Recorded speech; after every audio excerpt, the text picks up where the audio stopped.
I think my main goal when I started out to make a game was always to just make a really compelling world that feels real, that feels like a place someone is going to when they play the game and that they actually miss when they're not there and they think about it, because the best games do that. They haunt you like dreams. They're like, oh, I want to go back to that world and see those people and help them with their problems. I think those kind of worlds are just the most satisfying to create. The character Ben Throttle came out after thinking about our characters we'd done before. We'd done Bernard Bernoulli in Day of the Tentacle and Guybrush Threepwood in Monkey Island, and we had done these lovable losers that you laugh at, who still, we wanted to try something different. What if you had a character who was actually stronger than you and cooler than you, and would be celebrated instead of kind of mocked and made fun of like we like to do with Guybrush? So invented the idea of a leader of a biker gang who could kick down a door, beat people up, pull up wheelie, go down the street, and be awesome. And it seemed to work out. And we had a great actor, Roy Conrad, do the voice, who's a kind of tough guy, but not like, I really hate tough guy voices that are trying really hard to be tough. Like, I'm going to speak in a gravelly, like they're just trying so hard, it doesn't really sound that tough. Like the quiet guys, kind of underspoken, those are the ones you really have to watch out for. And that's what Roy Conrad had. No dice, Ripburger. The polecats are not thugs for rent. If you want to buy muscle, you should go find the Rottweilers. The old man says it's the polecats or nothing. Then I guess it'll have to be nothing. The inspiration for the story of Grim Fandango came from the folklore itself of Mexico. I studied that in college, and I loved the land of the dead and all the unique things about it. There'd be legends about how when you buried a relative, you would put a bag of gold on their chest, but also hide a bag of gold in the lining of their coffin, so that when they got to the land of the dead, spirits might steal the gold that you put on this chest, but there'd be some left for them. And the whole idea that you had to worry about crime after you were dead just seemed really funny to me, and so we ended up with a crime story in the land of the dead. But graphically, it's hard for people to remember that the first 3D graphics didn't look that good. They looked kind of ugly. They were really boxy and just did not look, especially when you looked at a human character.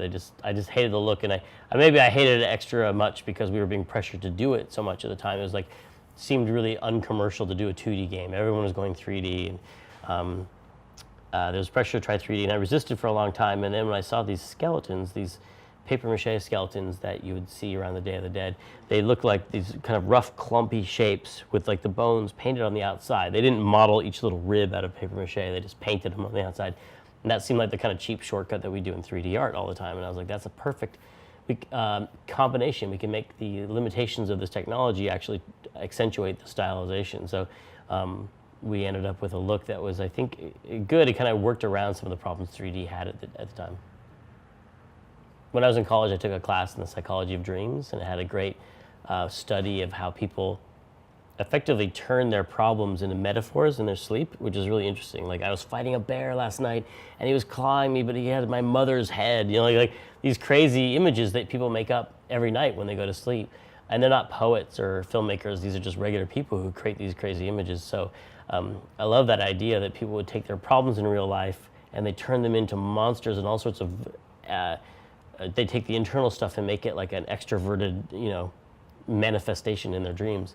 And what if you could go in and actually fight that thing in that person's mind?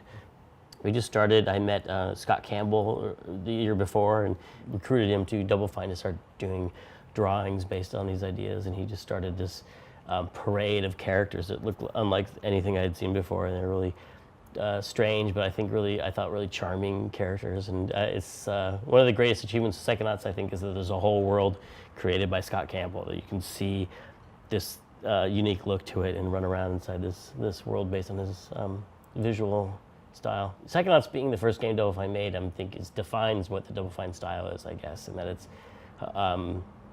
it's funny. I think it's original. It has a unique look to it, and I don't know, has a point of view, it has a certain sensibility that I think is carried through in all our games. Like, it's not a very mean-spirited game, but it has really sad parts to it, has happy parts to it, and it has this ambition that all our games have, which is to just surprise you all the time. All right! Do you people want to hear some heavy metal?